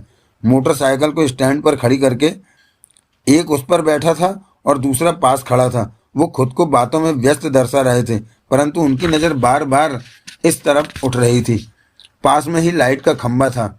वहां से मध्यम सी रोशनी फैल रही थी, परंतु वे दोनों पूरी तरह स्पष्ट नजर नहीं आ रहे थे। देवराज चौहान ने मोबाइल निकाला और सुमित जोशी का नंबर मिलाया। बेल होने लगी। कुछ देर होती रही, फिर बात हुई। उधर औरत की आवाज़ थी, हेलो, जोशी को फ़ोन दो। देवराज चौहान ने कहा, तुम कौन हो? उसका बॉडीगार्ड। बाहर कार में हूँ। 2 पलों के बाद सुमित जोशी की आवाज़ कानों में पड़ी, कहो। तुम तब तक बाहर नहीं निकलना जब तक मैं न कहूँ। देवराज चौहान ने कहा, हुआ क्या? यहाँ 2 संदिग्ध मौजूद हैं। मुझे लगता है वो तुम्हारे इंतजार में हो सकते हैं। ओह, तुम भीतर ही रहना। ठीक है। देवराज चौहान ने फ़ोन बंद करके कार में बैठे बैठे नजरें घुमाकर पीछे उन युवकों को देखा। इस वक्त दोनों युवकों की नजरें कार पर ही थी। ड्राइवर कार के बाहर खड़ा सिगरेट की कस ले रहा था। देवराज चौहान को पूरा विश्वास हो गया कि ये दोनों सुमित जोशी के ही चक्कर में हैं। उसके बाहर निकलने का इंतजार कर रहे हैं ताकि उस पर गोलियां चला सकें। युवक जोशी के ऑफिस से ही पीछे थे, तभी तो ये पीछे पीछे यहाँ पहुंचे। देवराज चौहान चाहता तो आसानी से इन युवकों को संभाल सकता था, परंतु जोशी जैसे घटिया इंसान के लिए किसी की जान लेना उसे ठीक न लगा। कोई मुसीबत वाली बात होती तो जुदा बात थी। देवराज चौहान कार में ही बैठा रहा, ये सोचकर कि शायद ये युवक चले जाएं। तभी देवराज चौहान का फ़ोन बजा। कहो। देवराज चौहान ने बात की। तुमने फ़ोन नहीं किया? कोई खबर नहीं दी? रोमेश सिंह की आवाज़ कानों में पड़ी। ओह, सीबीआई? देवराज चौहान के होठों से निकला, हाँ, अभी कोई खबर नहीं है मेरे पास। देवराज चौहान ने कहा, हम तो इस आशा में तुम्हारे फ़ोन का इंतजार कर रहे थे कि तुम कुछ बताओगे। ज़रूर बताऊंगा। कोई बढ़िया खबर तो पता लगने दो। मैं तुम लोगों के साथ हूँ। हमें तुमसे यही आशा है कि तुम अच्छे शहरी का फ़र्ज निभाओगे। मैं अच्छा शहरी ही हूँ, कहना पड़ा देवराज चौहान को। इस वक्त कहाँ हो? मैं सनलाइट कॉलोनी में हूँ। यहाँ? तो जोशी आज फिर उस औरत के पास आया है। देवराज चौहान समझ गया कि सीबीआई वालों ने जोशी की अच्छी पड़ताल कर रखी है। हाँ, मैं बाहर कार में बैठा हूँ। देवराज चौहान की निगाह युवकों पर गई। वो दोनों मोटरसाइकिल के पास खड़े थे। वो युवती जोशी के बारे में कुछ नहीं जानती? तुमने उससे पूछा था? पता लगा लिया किसी तरह। वो कुछ नहीं जानती। तुम लोगों को मैं कोई खबर दूंगा। कोई खबर पाने के चक्कर में हूँ मैं। देवराज चौहान बोला, एक बात बताता हूँ, कहो। आज दिन में सुमित जोशी के ऑफिस के बाहर जो गोलाबारी हुई, वो जिसमें मदन मारा गया, रतनपुरी का खास आदमी था वो। हाँ, वही। रतनपुरी ने मदन को जोशी की जान लेने भेजा था। ओह, परंतु सुमित जोशी को पहले ही पता चल गया। उसने पुलिस को खबर कर दी। तो ये बात है। जोशी के किस पुलिस वाले से ताल्लुकात हैं ये मैं नहीं जानता, परंतु जोशी ने मेरे सामने किसी पुलिस वाले को फ़ोन करके कहा था कि वो मदन को पकड़ ले। ये बात तुमने सुबह क्यों नहीं बताई? मुझे कुछ वक्त लगा तुम लोगों पर विश्वास करने में। एक बात और सुनो, कहो। शाम को मेरे सामने रतनपुरी का फ़ोन आया जोशी को। उसने जोशी को मारने की धमकी दी है। ये तो होना ही था। रतनपुरी के बेटे मक्खन को फांसी जो हो गई है। ये बातें मुझे नहीं पता। तुम हमें जोशी के बारे में कोई बढ़िया सी खबर दो कि हम उसे गिरफ्तार कर सकें। मेरी मानो तो जोशी को गिरफ्तार करने के चक्कर में ही ना पड़ो। क्यों? वो बचने वाला नहीं, कोई उसे पक्का मार देगा। रतनपुरी उसे पक्का मार देगा। तुम हमें खबरें दिया करो सुरेंद्रपाल, सलाह मत दिया करो। मैंने तो यूं ही कहा था। बढ़िया बात पता चले तो हमें फौरन फ़ोन करना। वैसे हम तुम्हें फ़ोन करते ही रहेंगे। ठीक है। बातचीत खत्म हो गई। देवराज चौहान ने फ़ोन जेब में रखा। 9 बज गए। वो दोनों युवक अभी भी मोटरसाइकिल के पास ही खड़े थे, बातों में लगे दरसा रहे थे। ये जरूर कुछ करके रहेंगे, जाने वाले नहीं, देवराज चौहान ने सोचा। तभी उसका फ़ोन बजा। हाँ, देवराज चौहान ने बात की। नज़र युवकों पर थी। क्या पोजीशन है? 2 लड़के हैं। मुझे नहीं लगता कि आज वो तेरे को छोड़ेंगे, देवराज चौहान ने कहा। 2 ही हैं? हाँ, तो तू संभाल उन्हें। तू तो देवराज चौहान है, तेरे लिए उन्हें संभालना कौन सी बड़ी बात है। मैं उन्हें जान से नहीं मार सकता। क्यों? इस तरह मैं किसी की जान नहीं लेता। अपनी शराफत का डंका मत पीट। मैं सब जानता हूँ कि तू क्या है। तू मुझे सर्टिफिकेट देने की कोशिश मत कर। वकील है तो वकील ही बना रहे, जज मत बन। मेरे को बचाना तेरा काम है, जानता हूँ। बचने की एक ही सूरत है कि तू बाहर ना निकले। कमाल है, तेरे होते मुझे इस घर में बंद रहना पड़े। ये तो तेरे लिए शर्म की बात है। मुझे क्यों शर्म आएगी? तू किस काम के लिए बॉडीगार्ड बना है? तू तो इस वक्त वो तेरे पर हमला नहीं कर रहे। मेरा काम तेरे को हमले से बचाना है। तू घर में है तो घर में ही बंद रहे। तू घटिया बॉडीगार्ड है, जोशी ने कड़वे स्वर में कहा। 1-2 पैग और लगा ले, मजे से तू भी उसके साथ नाच। इस बात की फिक्र मत कर कि वो दोनों घर में घुस आएंगे। मैं किसी को भीतर नहीं आने दूंगा, ये मेरी गारंटी है। तू देवराज चौहान ही है ना, वो माना हुआ डकैती मास्टर? जोशी का तीखा स्वर कानों में पड़ा। बिल्कुल वही हूँ। विश्वास नहीं आता। तू तो मुझे कोई बहुरूपिया लगता है, जैसे शेर की खाल में छिपा गीदड़। देवराज चौहान के होठों पर मुस्कान आ ठहरी। पहचानने में बहुत देर लगा दी। भाड़ में जा। इसके साथ ही जोशी ने फ़ोन बंद कर दिया था। देवराज चौहान ने फ़ोन वापस अपनी जेब में रखा। दोनों लड़के अपनी जगह पर मोटरसाइकिल के पास ही थे। कुछ किए बिना ये मानने वाले नहीं। देवराज चौहान बड़बड़ा उठा। वक्त बीतने लगा। ड्राइवर कार के बाहर ही टहल रहा था। आधा घंटा और बीता। 9:30 से ऊपर का वक्त हो गया। देवराज चौहान जानता था कि लंबे इंतजार के बाद दोनों लड़के चले जाएंगे, रात भर रुकने वाले नहीं। सुमित जोशी घर के भीतर सुरक्षित रहेगा। तभी देवराज चौहान की आंखें सिकुड़ी। दोनों युवकों को उसने हरकत में आते देखा। एक ने फुर्ती से मोटरसाइकिल को स्टैंड से उतारा और उस पर बैठकर उसे स्टार्ट करने लगा, जबकि दूसरा जेब में हाथ डाले सावधानी से फ्लैट की सीढ़ियों की तरफ आने लगा। तो इन्होंने फ्लैट के भीतर घुसने का सोच लिया। अब उसे खुलकर सामने आना पड़ेगा। लेकिन वो मोटरसाइकिल स्टार्ट क्यों कर रहा है? देवराज चौहान की निगाह दूसरी तरफ घूमी। उसी क्षण देवराज चौहान बुरी तरह चौंका। कम रोशनी वाली अंधेरी जैसी सीढ़ियों से सुमित जोशी नीचे आ रहा था। युवक उसकी तरफ ही बढ़ रहा था। पागल हो गया है जोशी, देवराज चौहान दांत भींचकर बड़बड़ाया और जल्दी से फ़ोन निकालकर जोशी का नंबर मिलाया। बेल हुई। फौरन ही जोशी की आवाज़ कानों में पड़ी। तुम पागल तो नहीं हो गए? बाहर क्यों आए? देवराज चौहान ने दांत भींचकर कहा। मैं? जोशी के हंसने की आवाज़ आई। बाहर कहाँ हूँ? बकवास मत करो। मैं तुम्हें सीढ़ियों से उतरते देख रहा हूँ। फौरन वापस चले जाओ, वो तुम्हें मारने आ रहा है। वो नौकर है। क्या? देवराज चौहान बुरी तरह चौंका। मैंने अपने कपड़े उसे पहनाकर बाहर भेज दिया। जब मैंने ऐसा किया तो वो मुझे ऐसी नज़रों से देख रहा था जैसे मैं पागल हूँ, और मैं मन ही मन उसकी सोचों का मजा ले रहा था। देवराज चौहान ने दांत भींच लिए। तुमने एक भोले भाले इंसान की जान दांव पर लगा दी। गलत कह रहे हो। मैंने इस तरह अपनी जान बचाने की कोशिश की है। तुम्हें बढ़िया लगना चाहिए। देवराज चौहान फ़ोन जेब में डालते हुए फुर्ती से कार से बाहर निकला, परंतु तब तक देर हो चुकी थी। वो युवक सीढ़ियों के पास पहुंच चुका था और 3 बार गोली चलने की आवाज़ गूंजी। उस अंधेरे भरी सीढ़ियों पर उसने जोशी के कपड़े पहने नौकर को गिरते देखा। तभी मोटरसाइकिल की आवाज़ गूंजी, जो कि सीढ़ियों के सामने आ गई थी। गोली चलाने वाला भाग आया और मोटरसाइकिल के पीछे की सीट पर उछल कर बैठा तो मोटरसाइकिल भाग गई। अपनी जगह पर खड़ा रह गया था देवराज चौहान। उसे इतना वक्त न मिला था कि बलि चढ़ते नौकर को बचा पाता। तभी उसने तेजी से सुमित जोशी को सीढ़ियों से नीचे आते देखा। उसी पल ड्राइवर घबराया सा देवराज चौहान के पास पहुंचा। क्या हुआ? कार संभालो, स्टार्ट करो, हम चल रहे हैं। देवराज चौहान होठ भींचकर बोला। लेकिन मालिक, उसने कहना चाहा, वो कमीना आ गया है, तुम चलो। कहने के साथ ही देवराज चौहान पीछे वाली सीट पर जा बैठा। ड्राइवर कार की स्टीयरिंग सीट की तरफ दौड़ा। 2 पलों में ही कार स्टार्ट हो गई। उसी पल कार का दरवाजा खुला और सुमित जोशी भीतर आ बैठा। उसके शरीर पर नौकर के सस्ते से कपड़े थे। चलो, वह हाँफते हुए बोला। कार आगे बढ़ती चली गई।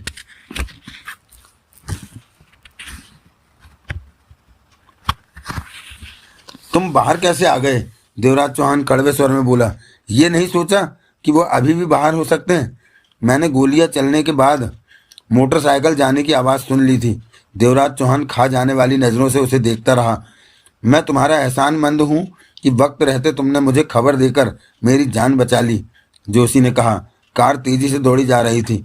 तुमने उस बेगुनाह मासूम नौकर की हत्या करवाने का जुर्म किया है, देवराज चौहान ने कठोर स्वर में कहा। मैंने तो सिर्फ अपनी जान बचाई है। तुम ही बताओ कि आखिर मैं क्या करता? रात भर यहीं रहते, सब ठीक हो जाता। मेरा घर पहुंचना भी जरूरी था। मेरी वजह से मेरी बीवी पहले ही परेशान रहती है। क्यों? शायद उसे परेशान रहने की आदत है। घर न पहुंचता तो वो मेरी खाट खड़ी कर देती। हैरानी है कि कोई तुम्हारी खाट खड़ी करने वाला भी है। वो है, उसकी उम्र 32 बरस है। वो मेरी तीसरी बीवी है।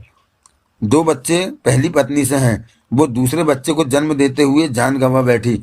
दूसरी बीवी की पहले से ही किसी से आशिकी चल रही थी। शादी के 15 दिन बाद अपने आशिक के साथ भाग गई, इसलिए मुझे दोबारा शादी करनी पड़ी। 32 साल वाली से की, तब वो 28 की थी। कोई 50 साल वाली नहीं मिली, देवराज चौहान ने कड़वे स्वर में कहा। जब 28 की मेरे साथ शादी करने को राजी थी तो मैं 50 साल के साथ क्यों शादी करूं? जवान बीवी के घर में होते हुए भी बाहर मौज मस्ती हो रही है, तुम उसे खुश नहीं रखते होगे। उसे क्या खुश रखूं? उसकी तो कमर में ही दर्द होता रहता है। सुमित जोशी ने गहरी सांस ली। तुम्हारे साथ रहकर तो मुझे हर कदम पर नई बात जानने को मिल रही है। अब इस बारे में मैं क्या करूं? मेरे लिए तो सब बातें पुरानी और सामान्य है। जो भी हो, तुमने उस नौकर को मरवाकर गलत काम किया।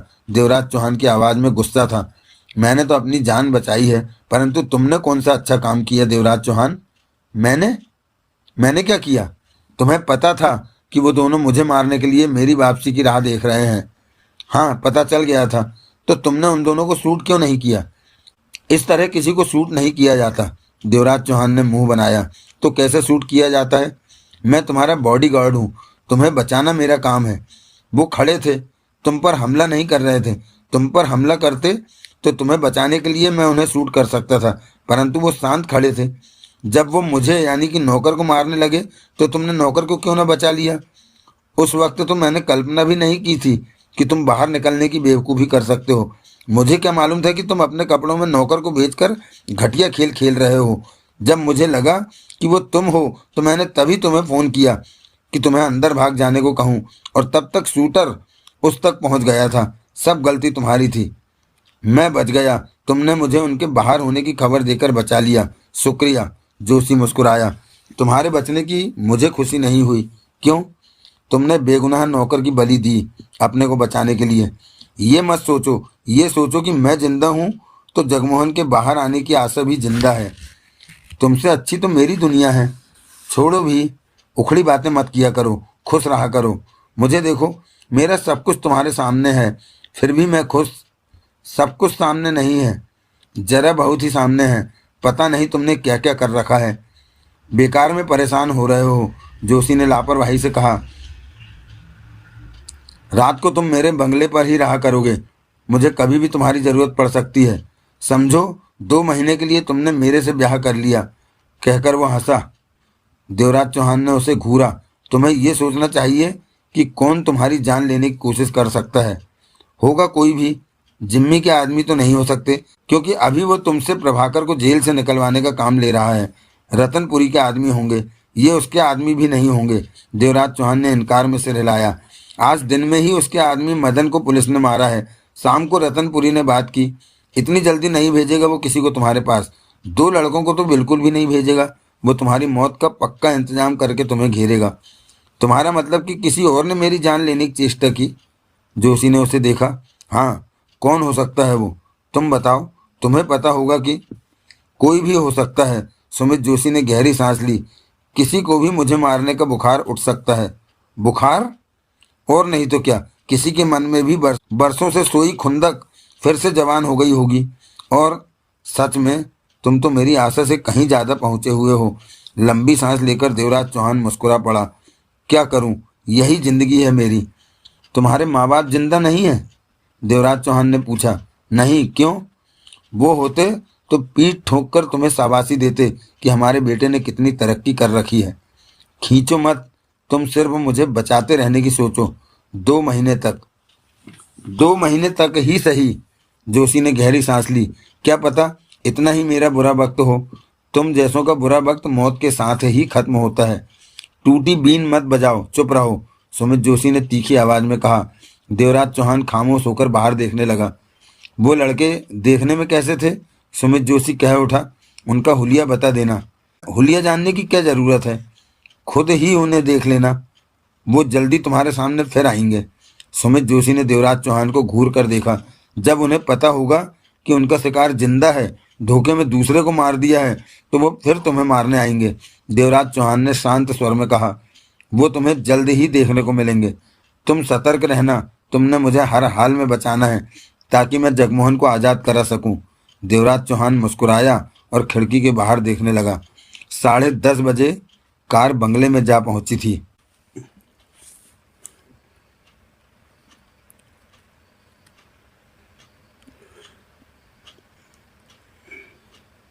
तुम मेरे साथ ही खाना खाओगे, कार से उतरते सुमित जोशी बोला। रात पहनने को मैं तुम्हें कपड़े दे दूंगा। वो देखो, उधर सिक्योरिटी वालों का कमरा है। रात तुम वहीं रहोगे। कोई गड़बड़ हुई तो संभाल भी लोगे। देवराज चौहान ने उधर देखा। आओ भीतर। सुमित जोशी देवराज चौहान के साथ बंगले के भीतर प्रवेश कर गया। बंगला जैसे बाहर से शानदार था, वैसा ही भीतर से। भीतर एक नौकर सामने पड़ा तो सुमित जोशी कह उठा। विनय, इन्हें बाथरूम दिखाओ और मेरा कुर्ता पैजामा भी दे देना। जी साहब। सुमित जोशी वहां से आगे बढ़ गया। अपने बेडरूम में पहुंचा। वहां 32 बरस की सांवले रंग की परंतु खूबसूरत पत्नी खूबी मौजूद थी। हेलो खूबी डार्लिंग, कैसी हो? सुमित जोशी मुस्कुराकर कह उठा। बहुत बढ़िया हूं मैं। खूबी मुस्कुराई। आज बहुत खुश लग रहे हो। आज मैं बाल बाल बचा। अच्छा? खूबी की निगाह सुमित जोशी पर जा टिकी। सच कहूं तो मेरे बॉडीगार्ड ने मुझे बचा लिया, वरना मैं तो गया था आज।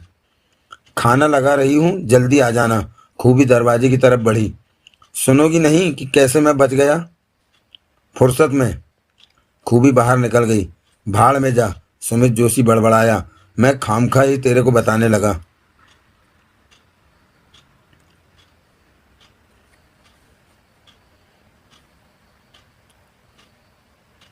डाइनिंग टेबल पर सुमित जोशी, खूबी और देवराज चौहान मौजूद थे। जोशी ने देवराज चौहान का खूबी से परिचय अपना नया बॉडीगार्ड कहकर कराया था। प्रदीप कहाँ है? सुमित ने खूबी से पूछा। भाई साहब अपनी पत्नी और बच्चों के साथ होटल में खाने गए हैं, खूबी ने बताया। अपना प्रदीप तो अब बुढ़ापे में जवान होता जा रहा है। सुमित जोशी हंसा। अपने बच्चे किधर हैं? वो भी उनके साथ गए हैं। तीनों ने खाना शुरू किया। पास में नौकर उनकी ज़रूरतें पूरी करने के लिए खड़ा था। खूबी ने देवराज चौहान को देखकर कहा। क्या नाम है तुम्हारा? सुरेंद्र पाल। ये पहली बार है कि मैं किसी बॉडीगार्ड के साथ बैठकर खाना खा रही हूँ, वो बोली। देवराज चौहान ने खूबी को देखा और शांत भाव में मुस्कुरा पड़ा। बातों के दौरान खाना चलता रहा। तुमने आज मेरे पति की जान बचाई। पता नहीं, वो तो यूं ही बच गई। देवराज चौहान ने गहरी सांस ली। मैं आशा करती हूँ कि आगे भी तुम इसी तरह इन्हें बचाते रहोगे। तुम तो खामखा चिंता करती हो मेरी, जोशी बोला। मैं ठीक रहूंगा। आपकी चिंता नहीं होगी तो किसकी होगी? खूबी ने जोशी को देखा। छोड़ो भी, खाना खत्म हुआ। दूसरे छोटे टेबल पर बैठकर वे काफ़ी पीने लगे। खूबी इस दौरान शांत थी। सुरेंद्र पाल, रात तुम उसी कमरे में आराम करो, सिक्योरिटी वाला कमरा।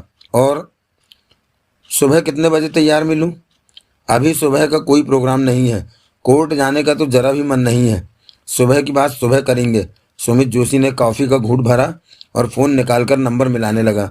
खूबी ने देवराज चौहान को देखा। देवराज चौहान की नज़रें भी उससे मिली। फिर वो कॉफ़ी का घूंट भरने लगा। सुमित जोशी की फ़ोन पर बात हो गई। बोल वकील। उधर से जिम्मी की आवाज़ कानों में पड़ी। अब क्या हो गया? तूने मेरी जान लेने के लिए 2 लड़के भेजे? पागल तो नहीं हो गया तू? जिम्मी की गुर्राहट कानों में पड़ी। तूने नहीं भेजा किसी को? अभी तक तो नहीं भेजा। उधर से जिम्मी ने कड़वे स्वर में कहा। यानी कि भेजेगा? पता नहीं, लेकिन एक बात तू कान खोलकर सुन ले कि मेरे पापा को जेल से बाहर निकालने के बाद ही मरना, पहले नहीं। मैं आसानी से मरने वाला नहीं। जगह तैयार की जहां तूने जेल से निकलने के बाद पापा को रखना है? कल तैयार हो जाएगी, कहकर जोशी ने फ़ोन बंद किया। तभी खूबी कह उठी। आप किन कामों में पड़े रहते हैं? ये सब अदालत के ही काम हैं। आपको हमेशा ही कोई क्यों मारना चाहता है? तुम नहीं समझोगी। सुमित जोशी मुस्कुरा पड़ा। ये बातें तुम्हारी समझ से बाहर है। आप मुझे हमेशा इसी तरह टाल देते हैं। और देवराज चौहान सोच रहा था कि इस औरत की कमर में कभी भी दर्द नहीं हुई होगी। जोशी झूठ बोलता है।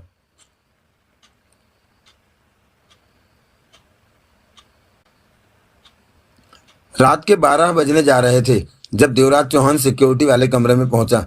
साधारण सा कमरा था। 4 चारपाइयां वहां बिछी हुई थी। लाइट जल रही थी, परंतु भीतर कोई नहीं था। देवराज चौहान ने पायजामे में फंसी दोनों रिवाल्वरों को टटोला, फिर एक तरफ पड़ी कुर्सी पर जा बैठा। चेहरे पर सोच के भाव थे।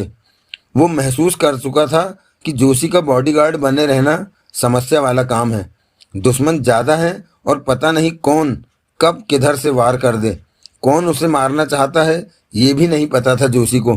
धमकी सिर्फ रतनपुरी की तरफ से आई थी अभी तक, परंतु मोटरसाइकिल वाले युवक कम से कम रतनपुरी के भेजे नहीं हो सकते। सुमित जोशी को भी अपनी मौत का डर था, परंतु वो डर को जाहिर नहीं करता था। हालात बुरे ही थे। तभी दरवाजे पर आहट हुई। देवराज चौहान ने सतर्क निगाहों से दरवाजे की तरफ देखा तो उसी पल उसकी आंखें सिकुड़ी। दरवाजे पर खूबी खड़ी थी।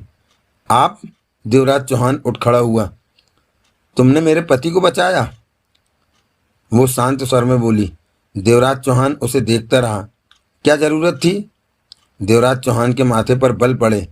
मैं तुम्हें खुश कर दूंगी अगर तुम अगली बार मेरे पति को ना बचाओ। खुश? देवराज चौहान के होठों से निकला। 50 लाख दूंगी और साथ में मैं भी तुम्हारी गोद में 1 हफ्ते के लिए बैठ जाऊंगी। देवराज चौहान ने लंबी सांस ली। बोला, तो उन दोनों को तुमने भेजा था मारने के लिए? बेवकूफ़ हो क्या? वो जहरीले स्वर में मुस्कुरा पड़ी। क्यों? मैं क्यों किसी को तैयार करूं जोशी को मारने के लिए? वैसे ही उसके दुश्मन बहुत हैं जो उसे मार देंगे। तो तुम सब जानती हो। हाँ, मैं तो उसकी मौत का इंतजार कर रही हूँ कि उसकी दौलत से हिस्सा लेकर अपनी ज़िंदगी दोबारा नए सिरे से शुरू कर सकूं। मैंने तो शादी ही उसकी दौलत पाने के लिए की थी, वरना इस बूढ़े में रखा ही क्या है? बूढ़ा? आग लगाकर नींद में डूब जाना उसकी आदत है। तुमने ये सब बातें मुझे क्यों बताई? मैंने उसे बता दिया तो? खूबी मुस्कुराई। तुम नहीं बताओगे। मैंने थोड़ा सा समझा है तुम्हें कि तुम सख्त किस्म के इंसान हो, फालतू की बात नहीं करते। इतनी जल्दी समझ लिया? मर्द को समझ लेना औरत के लिए मामूली काम है। औरत को ही नहीं समझ पाते तुम मर्द लोग। नई बात सामने थी। जोशी की पत्नी जोशी की मौत चाहती थी। अब की बार जोशी को मत बचाना। इसके बदले तुम्हें 50 लाख और खुद को तुम्हारे हवाले। औरतों में मेरी दिलचस्पी नहीं है। फिर तो तुम्हें 60 लाख दूंगी। मंजूर? पता नहीं। देवराज चौहान इस वक्त अजीब सी उलझन में था। नखरे क्यों लगा रहे हो? मैं भी तुम्हें मिल जाऊंगी। 10 दिन के लिए मेरे साथ गोवा में मौज मस्ती करना। देवराज चौहान उसे देखता रहा। अब मैं तुम्हें शहद लगाऊंगी। खूबी खुलकर मुस्कुराई। शहद? चुम्मी दूंगी तुम्हें, ताकि तुम्हें मेरी बात का विश्वास आ जाए और मेरे जाने के बाद तुम मुझे पाने को बेचैन रहो। नहीं, मुझे कुछ नहीं चाहिए। चुम्मी नहीं चाहिए? वह हैरानी से बोली। नहीं तो मेरी बात मंजूर नहीं तुम्हें कि? मंजूर है। देवराज चौहान ने सिर हिलाकर कहा। अब की बार मैं जोशी को नहीं बचाऊंगा। शुक्रिया, तुम्हें हर तरह से खुश कर दूंगी। खूबी ने मुस्कुराकर कहा। तो मैं जाऊं? हाँ। चुम्मी नहीं? पक्का? बिल्कुल नहीं। लगता है बाद में तबीयत से वसूल करोगे, खूबी ने कहा और पलटकर चली गई। देवराज चौहान की हालत अजीब सी हो रही थी। बाहर तो बाहर, जोशी ने घर में अपनी जान के दुश्मन पाल रखे थे। देवराज चौहान सोच रहा था कि आज तो पहला दिन है, इतनी सारी बातें सामने आ गई, दूसरे दिन जाने क्या होगा।